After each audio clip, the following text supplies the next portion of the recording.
This is the Ring of Honor, a.k.a. Shane T, boy, the baddest champion you ever seen, boy. This is Mr.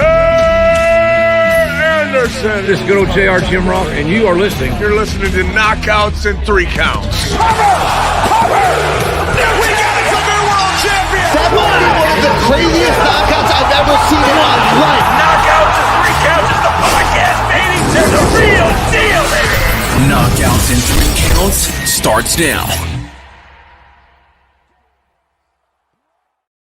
Ooh, what up, though? It is another Tuesday. This is Knockouts and Three Counts, and it's almost fight week, and it's a good thing that tonight's guest nickname is The Heat, because I'm hoping she's not only going to bring the Heat to the ring next week on February 2nd for the undercard of Claressa Shields. I hope she can bring some of that California weather here to Michigan, because we're currently freezing our balls out. But we've got a debut on the show tonight. We've got Sammy The Heat Worthington. Appreciate your time.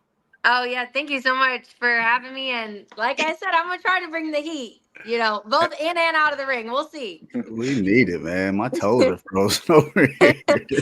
Yo, dude, we were just talking about that. So, like, I work, those that watch the show know I work for the post office, and I used to deliver the mail. Now I work inside. But prior to that, I also used to work for UPS. So I apparently worked for the enemy, too.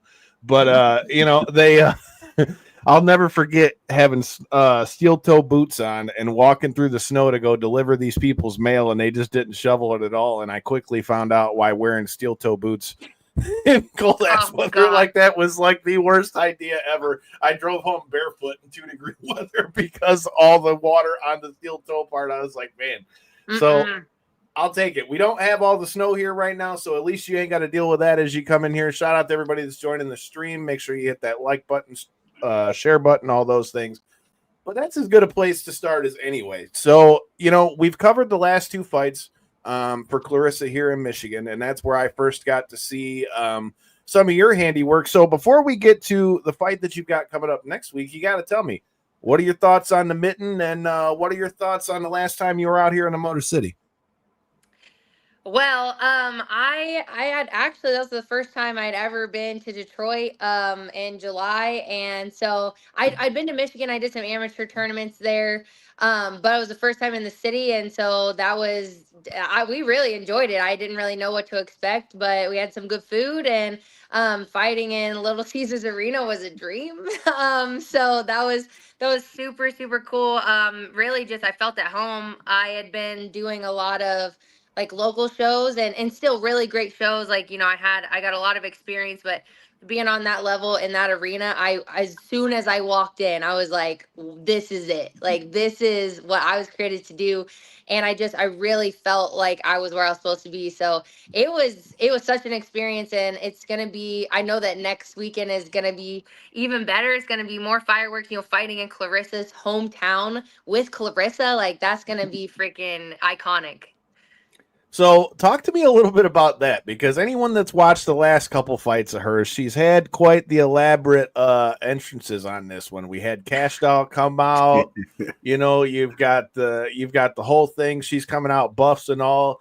You got to tell me, what are your thoughts on what we've seen of the champ, and what are your thoughts on fighting on the same card as her again on February 2nd? So I actually got to do a lot of my camp with her in Atlanta. Nice. So that was one of my last questions for her was, so how are you going to top last fight's walkout? And I can't say much, but all I can say is that she's going to do it. So I'm excited for that. But yeah, it's really cool. She's always been, when we got connected in the amateurs, from day one, she's always been that kind of like big sis. Like, she's just a little bit older than me, but just as far as like boxing sister, paving the way for me. She was doing that for me in the amateurs. And so it's really cool. Like, she won the JOs the year before I won the JOs. And it was just like boom, boom, boom. Each year she kind of like paved the way for me in my amateurs. And I feel like now she's really paved the way for a lot of us women in the pros. And so to be able to do this alongside her has been like really sweet. I keep saying that it's full circle in both of our careers, which is really cool. And it's a unique space to be with her in our relationship, but it's just really surreal to have your mentor be like hand in hand with you, and to get to not just like have her pour into me like when her career is over, but she's still she's at the peak of her career. So, she's still climbing and doing the thing. And so to get to do that alongside her is just so cool.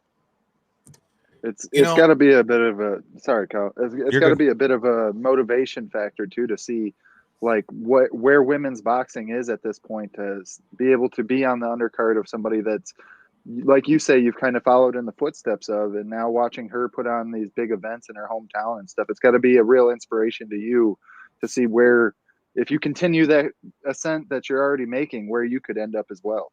Exactly. It's just really showing me, what can be done, how to do certain things, and really instilling in me dreams that I didn't even know I had. If that makes sense, things that she's doing that I'm like, wow, like I can do that and I want to do that. Cause sometimes you see people, the people that you're looking up to do things and you don't necessarily, that's not for you. And that's fine because, they're doing it, but I'm seeing things that she's doing that I'm like, whoa, like I could see what God could do through me in that. Like, that's really, really sweet. Yeah, it almost seems more obtainable when it's somebody close to you that's, going through the same thing. Exactly. Yeah.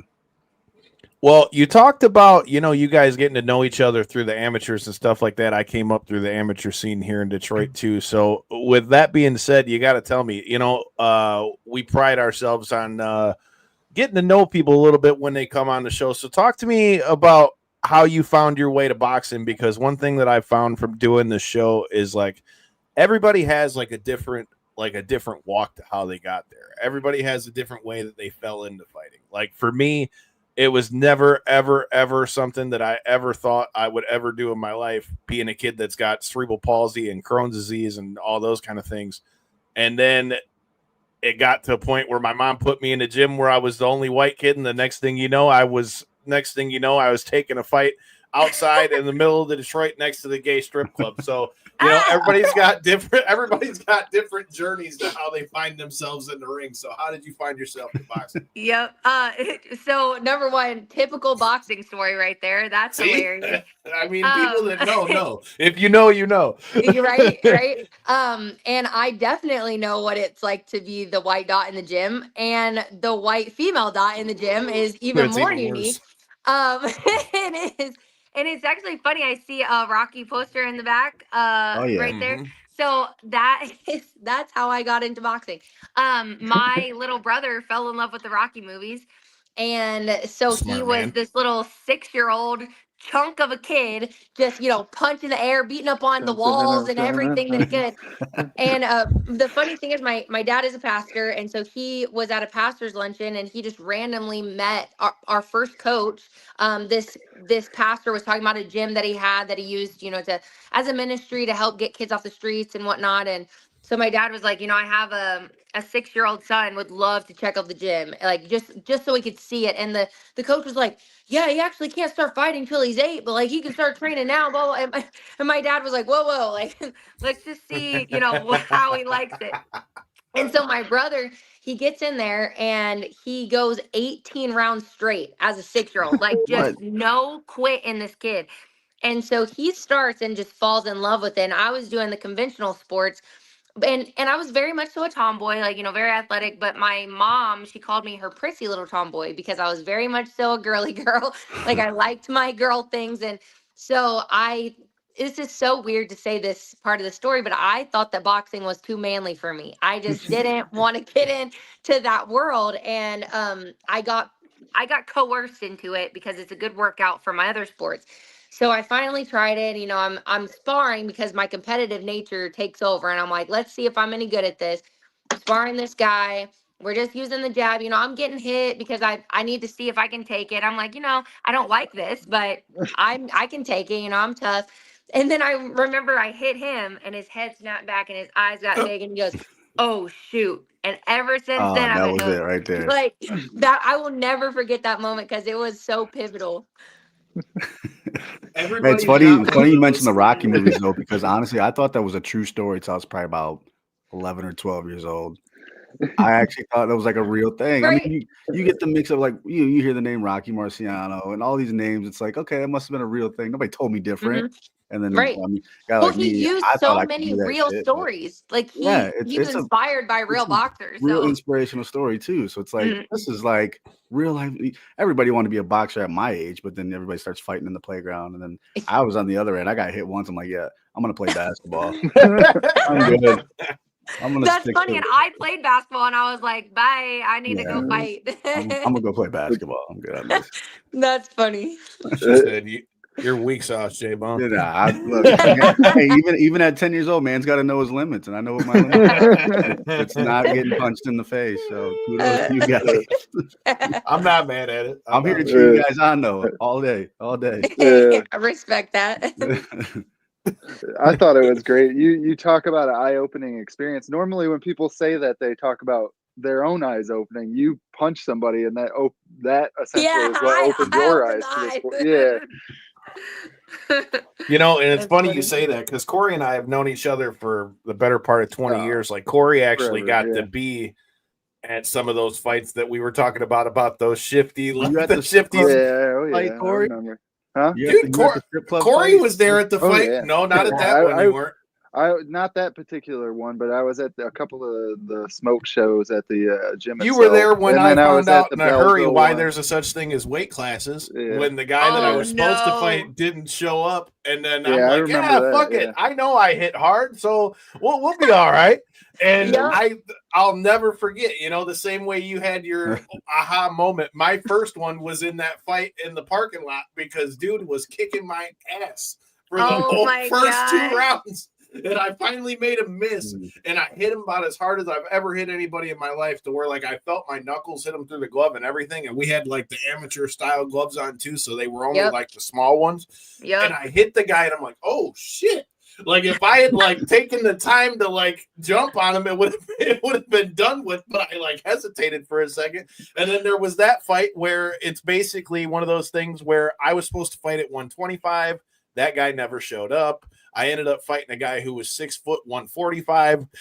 It was not my smartest idea. He knocked me out in the last 30 seconds of the fight after I'd almost dropped him in round 1, and then I'm just like, son of a bitch. Yeah. And then at that point, I learned Rocky story, right? I'm telling you, man.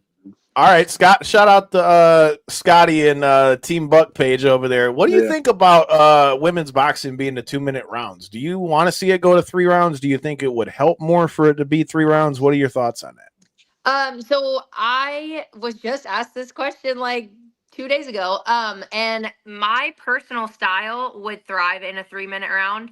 So I'm all for it. I know that might be like other people might have different opinions, but I think as a whole, us women want to see equality across the board.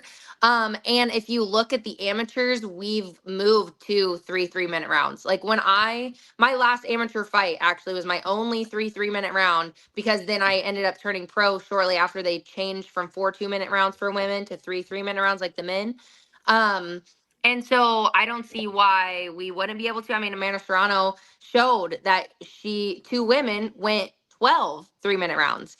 And then she's still fighting. Like, you know, they're both still fighting. So it's not like something happened crazy in those 12 rounds, in those extra minutes per round, that, you know, they were in danger by any means. And so I definitely think that women would be able to thrive having that extra minute per round.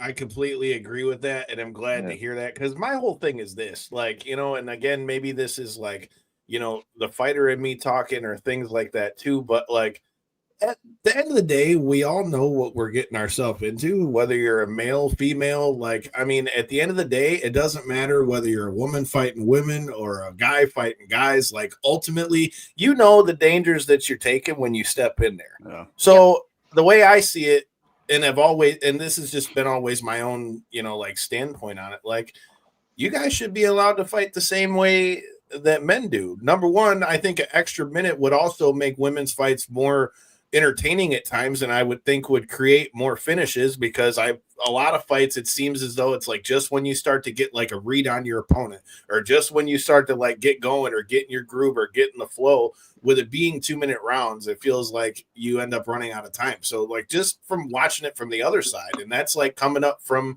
amateurs and all the other stuff, like I just don't see I don't see how that's really helping anybody. You guys are fighting without headgear. So it's the same as fighting a men's pro fight. The only thing you're doing is taking a minute off the rounds. Like I've never understood that. And I definitely think that, the way that women, if you look at, and this is a very generic, generalized statement, but men typically fight a slower pace fight, and then women, we fight a quicker pace fight. Now, that could be just because of how women are. We are really tough, and we're pretty fierce and kind of scary. And we're just, go, go, go. But it could also be that we have a minute less. And so we have less time. And so we feel like we've got to, keep that pace up. And so I think that, maybe stylistically, it would allow us to show more of that finesse, more of the technique, more of the strategy behind what we're trying to do. Because like you just said, we will get in this rhythm, get our momentum, and then ding, ding, you've got that minute break, and that can kind of halt what you're trying to create. Absolutely. Agreed. Absolutely. And, and the thing of it is, I'm hoping, especially now that we're like, we cover all the combat sports on here as well as pro wrestling. So like we've had both of the female BKFC champs, Britain Hart and Christine Faria on the show multiple times. And it's like, seeing women, doing stuff like bare knuckle, you've got MMA being the way it is. Like, I'm really hoping that that's definitely something that can change. And I mean, you already led into something else I wanted to ask you about. I mean, like you being a pro female fighter, I mean, what were your thoughts on watching that fight with the most recent fight with Amanda Serrano and Katie Taylor? And what do you think that did for women's boxing, being that that's like the most watched female fight of all time? I definitely think, we won't really get into my opinions on Jake Paul and all that, but I definitely, aside from, how I think he, came on the scene in boxing and my opinions on that, I definitely think that he's for women's boxing. And so that was a very strategic move for him to put Amanda Serrano and Katie Taylor on like a big promoted card like him and Mike Tyson. Because he knew that boxing fans and people that didn't care anything in the world about boxing would want to watch that. And so to put them as the co-main was really strategic and a great move for women's boxing. And it was cool because that's my weight class. And I'm actually number 1 in the WBA. So I am, I'm the mandatory for that sanctioning body for Katie Taylor. So I'm like, cool, like that's run that next. Yeah, I'm like, I'm here, ready, like call me up. But I definitely was able to see, that's where I'm going, and that's my trajectory. And I thought it was a great fight. It showed the world, like I said, there were boxing fans definitely tuned in, but there were people that had never seen a women's fight ever that were able to see, one of arguably the greatest ever. I would argue that there's Claressa Shields fights that are gonna be higher ranked than that, but I definitely think that that's one of the top ones ever. And that was so cool to be able to see that on that platform. The first Netflix streamed event, boxing event, and it was just really legendary. Yeah, I mean, everybody. I know my mom called me to ask me if I was watching it. Right. Like the Tyson and Paul event. So that being said, like you say, it was a very strategic move to put that there. That being said, it was also on those two ladies to perform the way that they did, and they absolutely did. It was the fight of the night by far. Oh, easily. And for them to be able to deliver on that level with that many eyeballs of just casual fans that may or may not even care about boxing. They may just care for the spectacle that was a Tyson Paul event. Yeah. For them to walk away with that, feeling the way that they did about that fight, it has to do so much for women's boxing, and then B, like you said, just the trajectory of where this can really end up. I mean, it's crazy, honestly. Right. And the way I see it, women, we're going to shine. We just need that platform. And so for them to have the platform, like I didn't even hit on, I love that you said like it was on them to perform, but like I didn't even view it that way because I'm like, they're going to like give them the platform, give them the place to shine, and we are going to, and that's how I feel about myself, being able to be signed with Claressa Shields and T-Rex Promotions and Salida Promotions. I knew that as soon as I got that opportunity that I'm getting now, like the world is gonna see who the Heat is, and that's how I feel about women's boxing. It's like if you give us the opportunity, we're gonna show you who we really are. I completely agree with that. Yeah. I mean, Corey a lot of times ends up calling fights with me as well, and we've got to call quite the bevy of them at this point. We always make a joke on commentary. It's like, man, you hit the nail on the head when you said that the ladies get in there and scrap. Like even if they might not be like the most technical of fights every time, they're getting in there and they're throwing down. Like so that it's funny you say that because it's like literally. I get people that'll ask questions all the time, especially with like doing commentary and things like that. Like, what do you think when you see two women in there fighting? Or what do you think when I'm like, bro, like, first of all, I've been around this stuff since I was 13 and I'm 32. So number one, I've seen a lot of fights and I've seen pretty much about everything that you can think that can happen, from somebody getting their arm broke to somebody getting knocked out to everything in between. People not making it there because of weigh-ins, not having a good weight cut. I literally just judged a fight a few weeks ago where the guy showed up and didn't have a cup, didn't have a mouthpiece, didn't have a coach, didn't have shorts. And my homie that was fighting him had to wrap his hands before he beat him up. And it was so it's one of those things. It's like you really see like the full gamut of those kind of things. But Scotty's got another question for us in the comments. So with that being said, and you being a fan of the idea of 3-minute rounds, are you training the 3-minute rounds, or are you training longer than 3-minute rounds? Like, or do you stick to the 2-minute rounds so you're more used to what it is come fight time? So throughout the majority of camp, I do 3 to 4 minute rounds. And so it's like in between 3 and 3.5. Sometimes we'll go 4 or 5 minute rounds, but that's few and far between. And it's if we're working on like a specific thing with like throwing combinations or conditioning. That's the whole goal of using the longer rounds is for conditioning. But I consistently train 3-minute rounds at the beginning of camp. And then at this point, about the 2 to 3 week out mark, then I'll transition to 2-minute rounds so they can get timing down. I do 2-minute rounds, 30-second break, again, to keep my conditioning up, get that recovery quicker.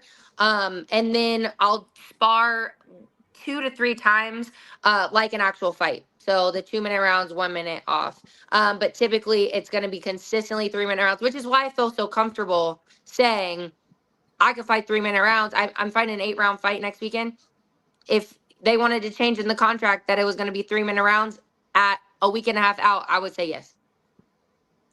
See, she's got that dog in her already. You already see it. See, Scotty coming with all the questions out here. That was another one I was going to get to. Out of all the promoters you could have chose, talk to me about working not only with Dimitri, Salida, but talk to me about working with Claressa. I mean, we talked about, that you guys knew each other through the fight game and stuff like that. But talk to me about what she brings to your career on the managerial end of it. So I have said this multiple times, actually, and a couple times on a platform like this, but this is the main reason. Well, number one, I felt like this, for me, I don't make any decision unless I feel like this is what the Lord is leading me to. Jesus is why I box, and he is guiding my every move. And I got to, lead Claressa to Christ at the Olympic Training Center. So we are connected in a deeper level than just in boxing and friendship. So in that regard, it was a no-brainer to sign with Claressa. But as far as on the boxing side, when Claressa talks, people listen. And so for her to be able to advocate for me, she's believed in me from day one. Like I said, we started together in the amateurs on Team USA. So not just like she saw me coming up and then, she saw me rise up to that that level, we met on that level. So she got to see me on, you know, the national Olympic qualifier level. And so we were fighting, you know, duels against China. We were at the world championships together. So she has believed in who I am as a fighter ever since we got connected.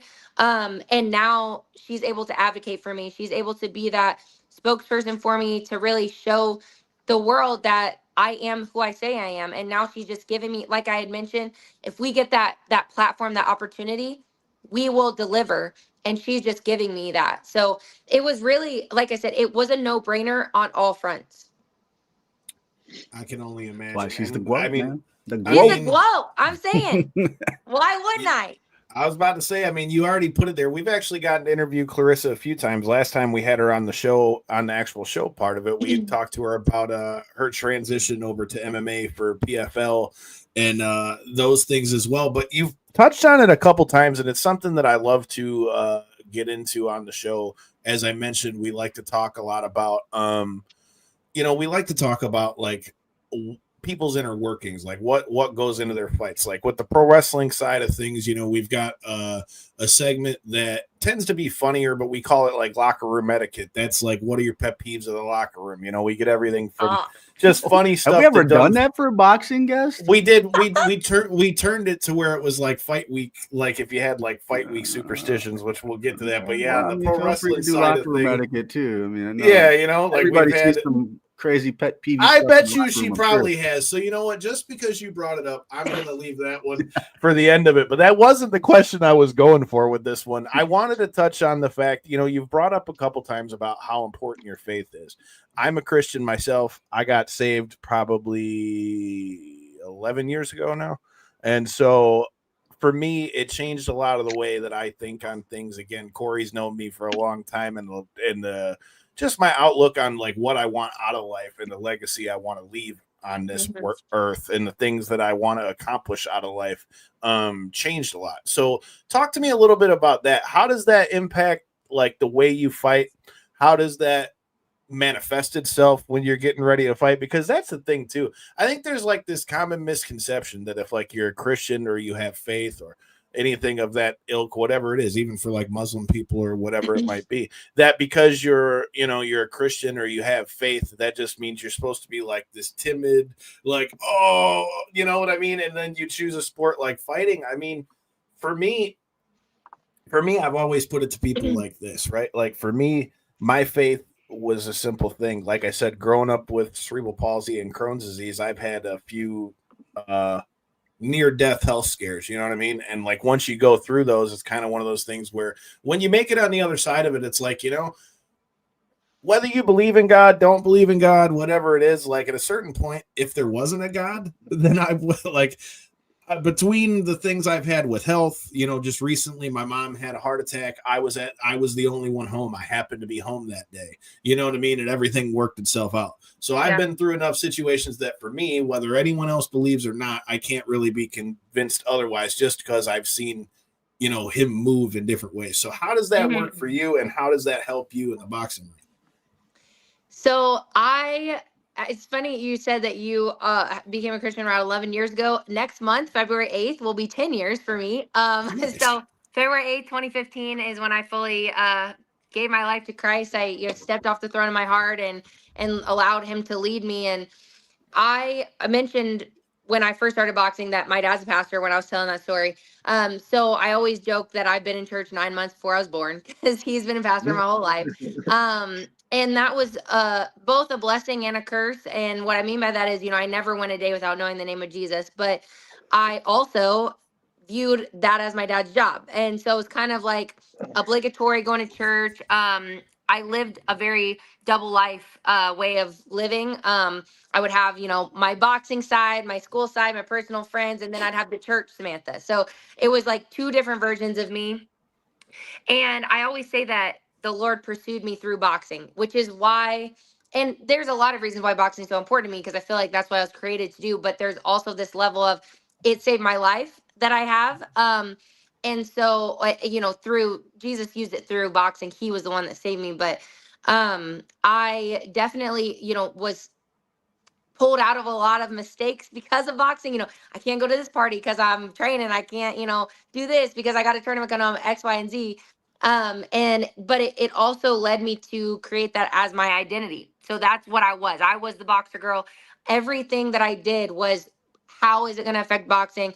Everything was through the lens of how can I glorify myself in the sport. And then, you know, changing my life when he came and just completely gave me new eyes to see. You mentioned it changed your perspective. Like, that's what I feel. I feel like I have a new set of eyes to see the world. And when that happened, it was funny because I fought with a lot of anger before, and then that was relief. Like, I felt like that was I lifted did from too. me. Yeah. And that is really common, actually. But when that was taken from me, I kind of had this like identity. I mean, I knew who I was. I was really my full self when I received Christ. But in boxing, I had this identity crisis because I'm like, wait, who am I as a fighter now? Because I don't have that. You mentioned I have that dog in me, and that dog in me is God now. And so it's like I had to kind of pull from a different source of strength. And whenever I turned to Jesus for that, it was like I leveled up, which is it's funny. My coach, he actually, well, one of my coaches, Mike Guy, he accepted Christ last January, 2 days before a fight. Completely incredible experience and story. But he said when he received Christ, he was like, now I know why you always seem like you're pulling from a different level of strength. And he used those words. I feel like I'm leveling up. And that's really what I felt like. I felt like, you know, I'm not looking at my opponents as my enemy anymore. Like, I love them, which can be paradoxical because you know, you love this person that you're gonna go beat the crap out of. But I've gotten to really, because of that, like, deep care for the other person and respect, I've gotten to pour into my opponents in a way that I wasn't able to before. I wasn't in a place to view them as God does. And I've really gotten to connect with people on a deeper level. So I think that, you know, because of that, the Lord has given me a lot more opportunities to share who I am, to share my story. But then also, as a fighter, I have, you know, one of the Beatitudes, it says, blessed are the meek. And that does not mean blessed are the weak. Meekness is not weakness. Meek is actually where you get your strength because it's humility.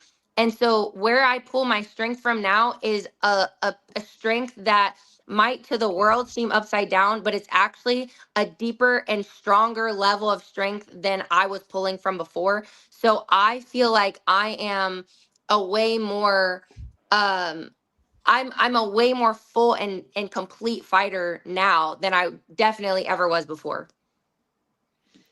Totally respect that. Shout out to Scotty in the comments. We appreciate it, man. You know, it's funny you say that because, like, when I first started boxing, so I started with boxing and then I went from boxing to jiu-jitsu and then that kind of transferred into MMA and all that kind of stuff. But, like, I feel like you're like, if you could only hear the conversations that my mom and I have had over the years when it comes to fighting, because I was just like that. Like, when I first started fighting, I had to hate the person that I was fighting. I'd have to find something that they did that pissed me off just to get me in, like, the mindset to, like, okay, it's game time.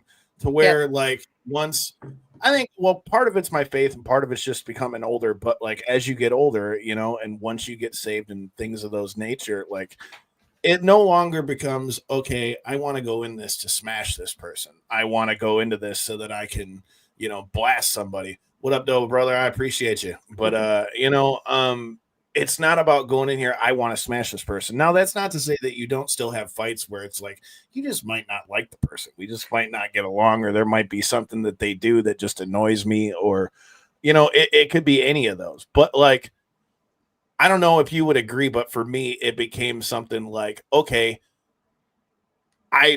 I want to train so that I can compete at my best. I feel like as long as I'm able to compete at my best and I've done everything that I know I need to do, whether that's training, whether that's putting the extra miles in, whether that's, you know, it could be any one of, you know what I mean? So you could, it could be any one of those different things.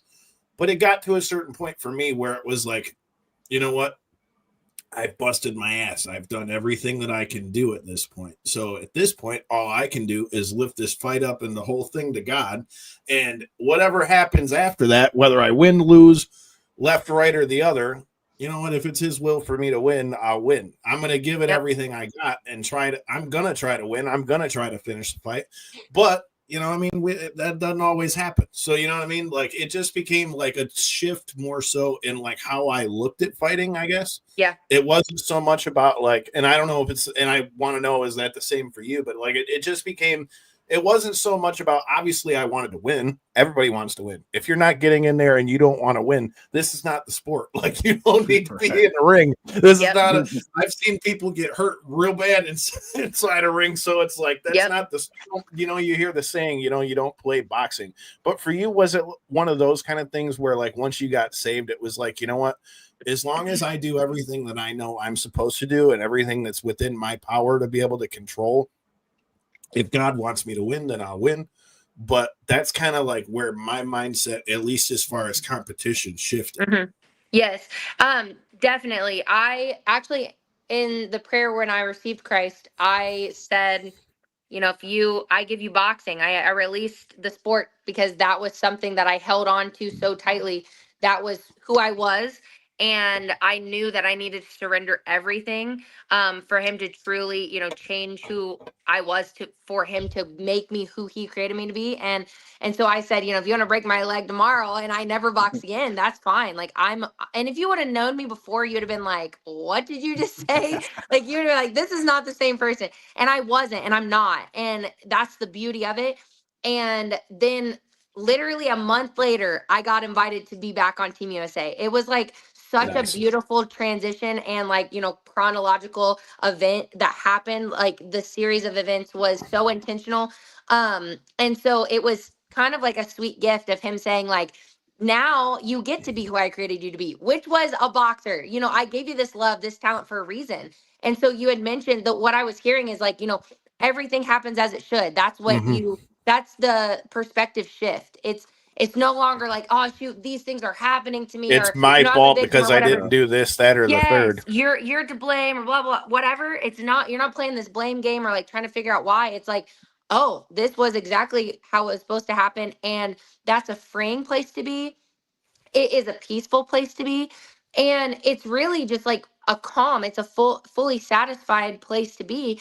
And that's definitely what I feel. And another thing that I feel is on top of that, it kind of goes hand in hand, is I feel like I'm created to do this. And so I feel completely at home and full whenever I'm doing it. Like I feel like my fullest self. And this it's so weird to think about, but I feel like my fullest self when I'm in the ring fighting. I like totally understand it. Yeah. I totally understand it because it's like for me, fighting stuff was first, and then I got into the broadcasting stuff after the fact. You know what I mean? And now it's like getting to do some of the stuff we've done. Like I literally, and you'll be able to appreciate this too. So I literally had to I had this conversation with both of these two, you know, before the year ended. Cause like I mentioned, you know, my mom had that heart attack. And so it was one of those things where like trying to kind of get yourself like back on the rails after all that stuff was done. But like the same way, like you said, with fighting, like I loved fighting, love it. I still love to train. I knew I was never going to be like, you know, on the level of where you guys are at or things like that. But it was one of those things where like with the thing with the heart attack, I had to sit back and think. I'm like, in one calendar year, so you're pissed because you didn't get to do this or this fell through or whatever it is. In one calendar year, you worked with WWE, AEW, TNA. We did the pay-per-view for Claressa. We had fighters from UFC, BKFC, all this stuff. And it's like you find yourself, like you said, with boxing, right? Like boxing isn't usually what people think of when they think of like somebody who's got faith and all those kind of things. But it's like using different vessels to get there. For me, I feel like doing the broadcasting thing and things like that because we get to have conversations like these, because I try to find different things like that to talk to people in so that it's not just, hey, who are you going to fight? Hey, how do you think you're going to beat him? You know what I mean? Like just stereotypical stuff. So like in the same way you say that with fighting, I totally feel like that when it comes to the show too, because we get to talk about things that people like. I can't tell you how many times in the 8 years we've done this that, like, you know, people will be like, wow, I totally never thought that we were going to get into a conversation like that. And I would have never knew, you know, that stuff's being in there. So you never know who's watching it. You never know, you know, who those things can help and all those things. So it's definitely something that I'm glad that we got to talk a little bit about. But, you know, we talk about nicknames and how people got names, especially with us covering the pro wrestling side of thing. Where does Sammy the Heat come from? I love this question. So my maiden name is actually Kinchin. So my name is the Heat because if you can't take the heat, stay out of the kitchen. However, No shit. then I got married and now it doesn't work, but we kept the heat. That's awesome. That's awesome. Was not the answer I was expecting. I was not expecting that at all. That's the best. That's the best answer to it, though, because it was not at all what I thought we were gonna get. Oh shit! We got a couple more questions for you. We got another one in the comments. Who's your favorite male boxer? And if you could be on the undercard of any male star, who would it be? If you could fight in any arena venue in the world, where would it be? I like that one. So I'm going to start with the last part because it's interesting. It's only MSG because I got to, it's a personal story to me. So I got to go to New York with my cousin, my grandma, and my great aunt. This was several years ago, like 7 years ago or something. And so it was just, you know, a random trip. We were going to New York City, you know, explore the city. I'd been once before, but I'd never been to MSG. And so we got to tour the locker room and everything. And I step out into the arena and I go, and I'm so amateur at this point. If you would have asked me my entire amateur career if I would turn pro, I would have said never, like ever. And so I never had a desire to turn pro. Olympics were always my thing. And so I step out and I'm like, I think I'm gonna fight here one day. And I like that was a very like powerful thing for me. It was a very like surreal moment because I'm like, why would I say something like that? I don't even want to be pro. So definitely there. That would be a fulfillment of, I believe, a promise that I have. And so I'm gonna say right now that I will fight there one day. I'm gonna not even say probably. I'm gonna fight there one day. And so that would be my answer to that. My favorite male boxer, one of right now is Vasily Lomachenko, and I a dog. Yes. And I'm gonna say this, I am not at all. He is a dog. He has got probably the best footwork I've ever seen. But I'm not even picking him for skill alone. I think that what makes a true champion is how you are in and out of the ring. And I just think that he is just very humble and he just seems like a kind heart. I don't know him personally, but I enjoy how he puts his family first, he puts his country first. Like I think that the way that he acts and his integrity is really admirable. And then on top of that, he's insanely skilled. His discipline and work ethic is like none I've ever seen before. And so I really enjoy watching him. I enjoy like just how he interacts with people.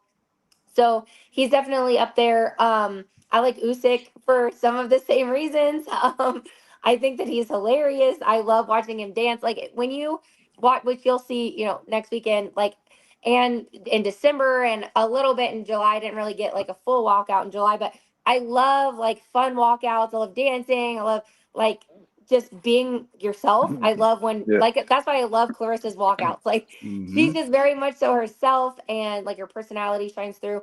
And so I love that about Usyk. That would be, you know, fighting on either one of their undercards would be insane. I feel like Usyk would probably be more attainable just because he's still, you know, at that building stage in his career. Not that Vasily isn't, but he's a little bit more on the tail end of his career. I definitely think he has so much more in the tank. Hope so we that's get not. tanking Loma before he goes. Well, right. For sure. But yeah, I just as far as like, you know, where my career is, where Vasily's is, I don't know if that would be something that could be in the future. just based on how cards are made and stuff. But yeah, I think that I answered all of that. You did a Yeah, fine job. Shout out to everybody that's watching. It says we got about 260 in here. Make sure you hit the subscribe button. Make sure you hit the comment button, the share button. Let somebody know. And if you haven't already done so, get you some damn tickets for February 2nd. You might freeze a little bit, but I promise once you get in the arena, Sammy's going to bring the heat. And I was going to say, she took the words out of my mouth, going to bring the heat, and it's going to be on and going. Well, obviously, since we're talking about February 2nd, you got to talk to me. What are your thoughts on your opponent? Let's see if I can get her last name right. Vaida, I have no idea on your last name, so we're going to go with Vaida. You're going to do better than me. I was going to say, we're going to go with the first name on this one because I'm going to butcher that so bad. I've been saying Vaida M. I don't know. Vaida M. That one. There you go. How do you feel about Miss M? Well, come on, Kyle. That's an easy one. Yeah. Compared to all the do other. it first and tell me how it works. What? M. Yeah, I agree. You're right. Yeah, that's what I thought you were gonna say. No. So I think that she's got obviously a lot more experience than me. When I look at the people that she's fought and been in the ring with, and just the sheer number of fights and rounds that she has gone through, I am excited to share the ring with someone with so much experience. Last year alone, she had 8 fights. That is insane. So it's going to be really cool to be able to learn from her and, how she brings out the shine in me. Cause I am a firm believer in that I always rise to the challenge and far exceed what I even know and think that I can, the trajectory that I have in myself. So I'm excited to see what she pulls out of me. And I'm really excited to fight somebody that I haven't fought somebody that is taller than me in a really long time. And as a pro, I think maybe once.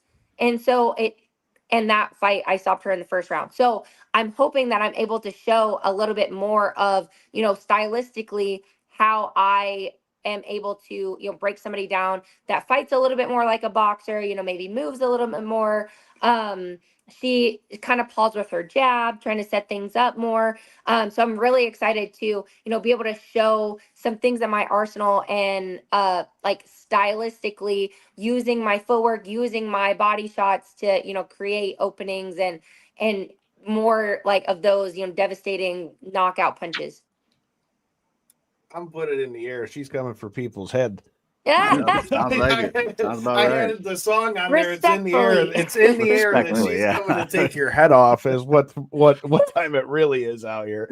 But with the record, with a record like you got though, when you start talking about knocking people out, I mean, it's you can't just sleep on that. I mean, at this point in your career, what if I'm not mistaken, off the head, it was 7 out of the 10 were KOs. That in the women's side of boxing, you don't see that too often. What do you think makes your power stand out compared to some of the other women?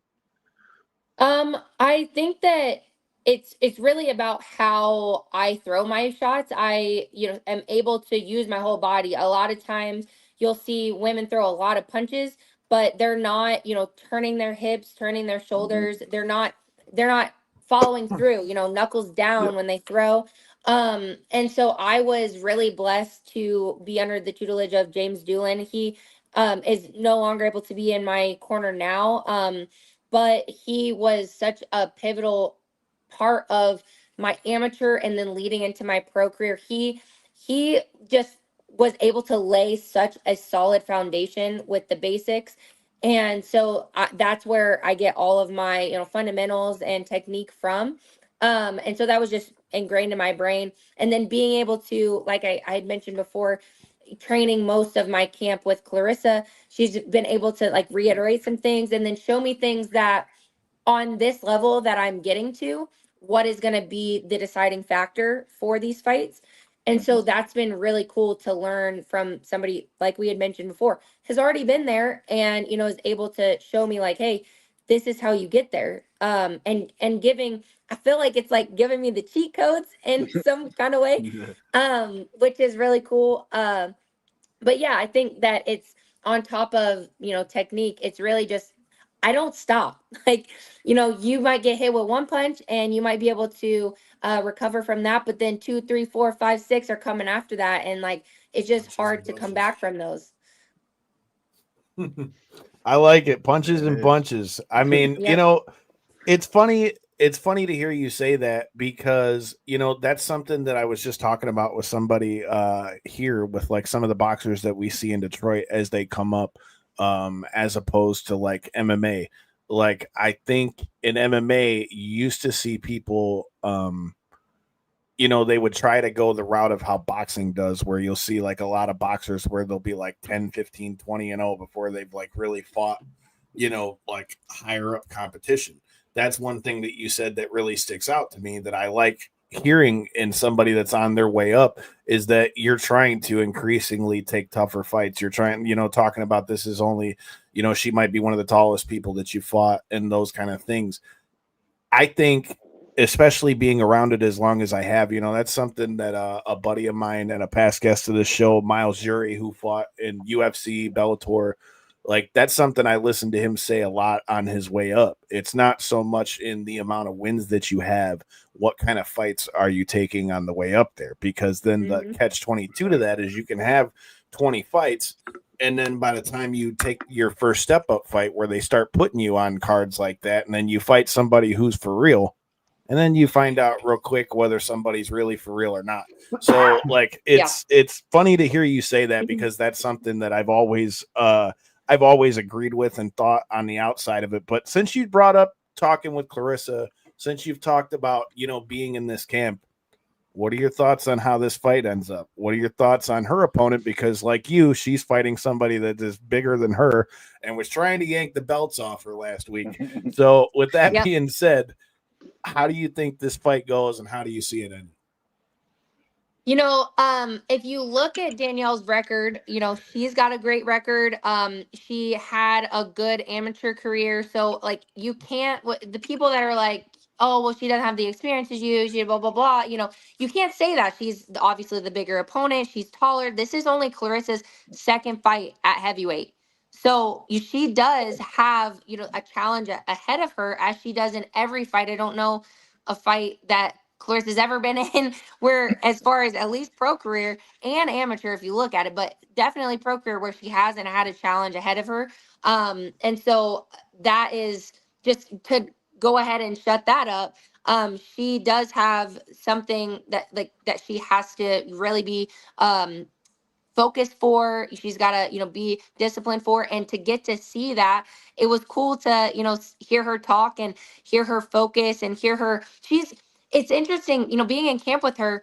She is like me. I'm very laid back in camp. I'm not going to be like, oh my gosh, we got to, you know, listen to an hour of metal before we go to the gym. And then we got to be there, you know, like I'm just going to listen to metal because I want to listen to it. Like I'm not needing to, you know, have these, like we mentioned, superstitions. Not saying I don't have them, but I'm not one of those that's like, oh my gosh, gotta be super regimented and oh no, I'm freaking out because it's not. And that's how she is. So it's cool to, you know, be able to like relax and just kind of like groove together in that way.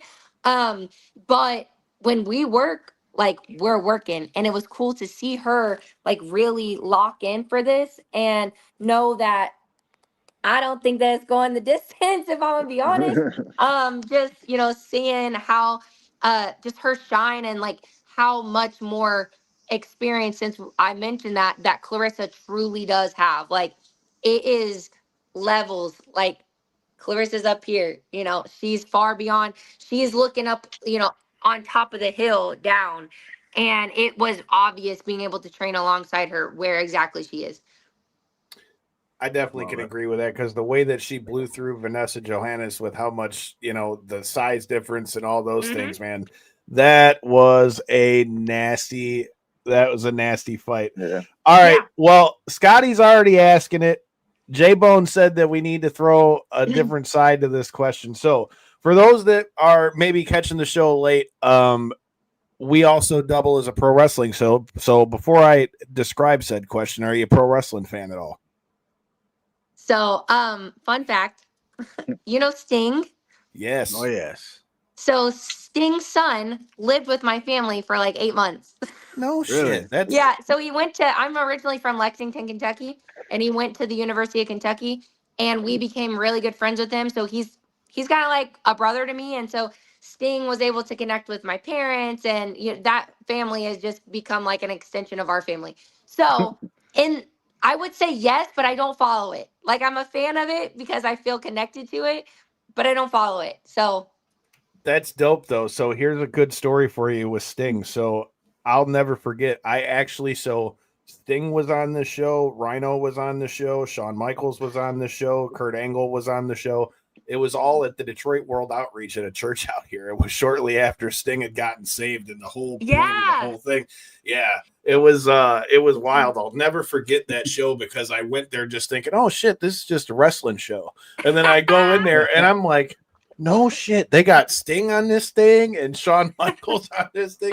It's funny you say that because I don't know if you caught it, but did you get to catch his last match and how he had all 3 of the kids involved in it? Yep. Dude, that was badass. So that was so, oh my gosh, that was so cool. Definitely, and they were all like different eras of Sting. Like, how cool was that? That was so badass. That was and the fact that they got that was one of the cooler things that AEW's ever done, man. And that they got Seek and Destroy for the entrance with it too, because that used to be his thing back in the day. Like that shit, like just at the entrance alone. I remember watching it like, oh shit, this is gonna be cool before this even started. Like I mentioned, we've gotten to work with AEW a few times, and I've actually interviewed Sting's partner, Darby Allin, from that night, and it's yeah, man, that was definitely one of, matter of fact, fun fact, anybody that's new here, make sure you hit that subscribe button or go back and check it out on ko3c.com. But in our year-end awards, my favorite show of 2024 was actually Sting's retirement show, just because from beginning to end, that was like one of the best pay-per-views that AEW had done, and just the amount of stuff that was put in to like that final, like the whole thing from the entrance to the match to how long it was, like the whole thing, and the fact that it happened in Greensboro with the original match with him and Flair being there, that whole thing was bananas. But I've got off on my wrestling tangent for a minute. I forgot where we're at here. What happened? I know exactly where we're at because Scotty is keeping me on track over here. Shout out to Scotty. I look forward to seeing you again at the presser and the weigh-ins and stuff. We talk superstitions. Now, as I mentioned, on the wrestling side, we kind of do it as not like a nitpicking or trying to get like information out of people. We do it as like pet peeves that you might have for the locker room. We've had everything from bring your own wrist tape, bring your own squirt bottle, keep your baby mama out the locker room, wash your gear, wash your balls, all kinds of different dumb, stupid stuff like keep yourself in the ring, don't get too big, don't forget to shake people's hands, all those kind of things. So let me flip this to the boxing side of things. You said you have fight week superstitions. So first of all, I have to know what some of those are. And is there anything on fight week that, unless you're trying to feel the heat, I would suggest that you don't do fight week? So on both sides of that question. Okay. So when I said, I'm not knocking people that have superstitions, I only have a couple, and they're not like even true superstitions. They're like kind of just what my team does. And so I just expect it, like, putting the left glove on first. If the right glove goes on first, you know what I'm gonna think? Oh, this is probably gonna be the hand that I'm gonna knock her out with. Like, I'm not gonna be like, oh shoot, we gotta take the gloves off, rewrap the hands, do all the things. And I I have my like fight underwear that I like to wear. It's really just like comfort, It's not even like superstitions. It's just like, I know that I'm gonna be comfortable. That has come up a bunch of times. You're not the only one to say so that. I was like, I figured in the amateurs, I actually had way more superstitions. I always weighed in the same shorts and shirt. And then I always wore the same compression shorts under my trunks. And I always wore the same socks. And they were long socks. And my coach, when I mentioned James Doolin, I actually started working with him before the Olympic qualifier. And when I started working with him, he was like, I hate those friggin' socks. They're so ugly. But I couldn't not wear them because they were my like lucky socks. But as far as pet peeves go, oh my gosh. It's funny, my husband's in the other room, so I know that he's hearing this and like, oh, I could name some. But there, it's like inevitable. Every single time we will like post out the fight information and everything, and then I will get like hundreds of people. What time is the fight? Where's the fight? When is the fight? And I'm like, Or tickets. guys, like, yeah, tickets. Like, how do we get Yeah. tickets? Oh my gosh, my favorite one is, okay, is it gonna be live streamed? And I'm like, guys, last fight when I fought with Claressa in July, that was my first time fighting on DAZN. So I posted all the information out on DAZN, blah, blah, blah. And I had somebody be like, oh my gosh, this is $80. Can somebody Facebook Live it? Oh my god. I said, what? What? Oh my gosh. You cheap bastards. Yeah. Yeah, well, and you know, it's funny because she's a really good friend of mine, and I'm calling her out right now. But I was just like, oh my goodness, like I can't even think about these things right now. So my husband, How are you gonna live stream it? I'm too busy worrying about trying to knock this chick out, and you want me to I'm live like, what do you stream want to it? do? Put a GoPro on my glove? Like, yeah, I don't you know. got to set it up in the corner. Yeah, right. I'm like, oh my goodness. But my husband always puts out multiple posts. And it's everybody messaging me is like, I can't wait for the Chase post this fight. And he's always like, guys, it's like I try to make him not be super rude, but he's always like, do not message Samantha. She does not know, she does not care, blah blah blah. Like, you know, it's so funny. People don't understand, man. They Once don't. you get past that point, like Corey got to see this. I was the most crotchety motherfucker when I used to fight. Like, especially that day that he was there because the guy I was supposed to fight didn't show up, and then I had to wait around all day. I'm just like, just leave me the fuck alone, and I'll talk to you when it's over with. I was like, I don't want to be talked to. I don't want to be bothered. Leave me the fuck alone, or I might go volcano on you. So it's funny to hear that. Yeah. And the weird thing is it's a unique for me as a fighter.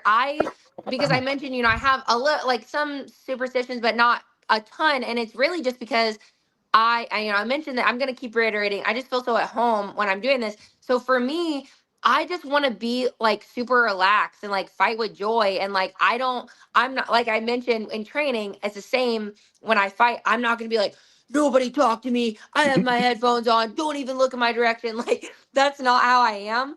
And so it's actually like Chase, my husband, he will have to be like the bouncer in the locker room. And now, you know, at the level that we're fighting at, there's security and, you know, you've got to have credentials and X, Y, and Z. Right.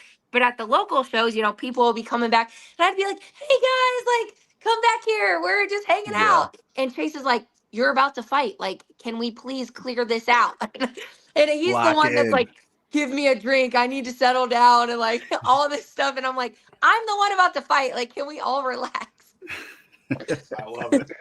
Well, we've gotten through most of our questions. Before I give you one last chance to let everybody know where they can check out the fight, Scotty is like bringing like all the good questions. So if you want to answer this one, you can answer it. If you don't want to answer this one, I get it. But you know, it's a funny one because it's one that anyone who's ever stepped in a boxing gym ever in your life has heard the old wise tale of this one. So it'll be funny to hear what the female side of this one comes with. Swear last question. Some men don't have sex before a fight. Old wife's tale, wise tale, it takes the legs. I just heard her say she's married. So do women feel the same way with the old wise tale of that before fight week?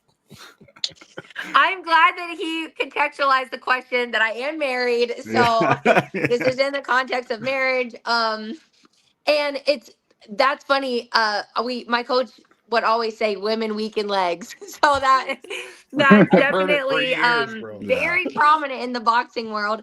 And for me, I'll go a little scientific, not really, but like it's more so for hormones. Like I don't want my hormones to be all out of whack. So if it's something that, you know, I have done in the past, which I normally don't because it's just, I'm not even going to like mess with it. But my perspective is if your body is used to that, then you probably can continue to do, you know, whatever it is that you do.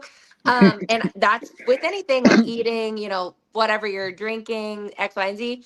But it does, and maybe it's a good thing. Like it can help your hormones, maybe it boosts whatever you need. Maybe you get a little extra something. But I don't want to tempt fate in that. So that's a no-go for me. That's just what we've always done since we've been married. Because that is, I was a fighter before we got married. So that was something that was like, oh, wait, now I've got to think about this. So yeah, no, it's we've got like a hard line a few weeks out. So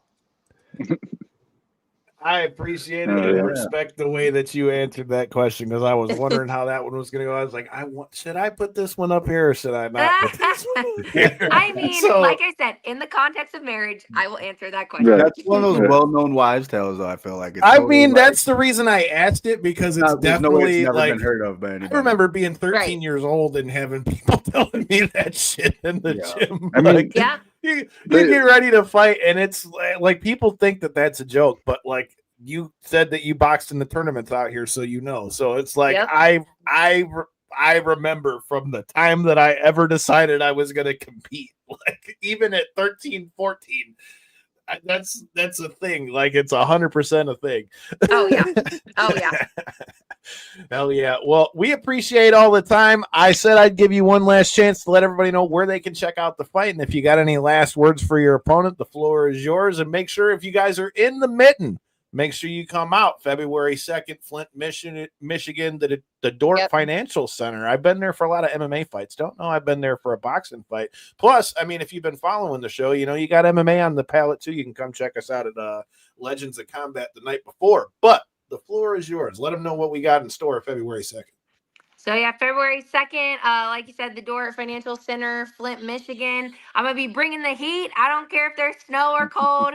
Sammy Worthington's going to be bringing the heat February 2nd. I'm excited to show really another version of the heat. I've been showing snippets for my first two fights under T-Rex Promotions in Salida. Excited to show more because we're coming for those belts. So, I don't have any words for my opponent necessarily, but the owner of those belts, those are mine. So just go ahead and get them shined up for me because I'm coming for them. You heard it. Fuck around and find out. It's strap season. Hit that subscribe button. You don't want to miss any of this coverage. Like I said, we'll be at the weigh-ins. We'll be at the press conferences. We'll be at the post-fight press conference, all those things. Make sure you hit the subscribe button so you don't miss it. And judging by the comments, it seems like we're going to have to do this again the next time you step back into the ring. So I appreciate you coming through, appreciate the time, and I look forward to seeing you in person next week when you get here and freeze your ass off like the rest of us. Yes. And I got to wish you good luck on the second. Same. Thank you. Thank you for having me. This was so fun. I'm glad you enjoyed it. Well, with that said, until next time and in the in-between time, hit that subscribe button.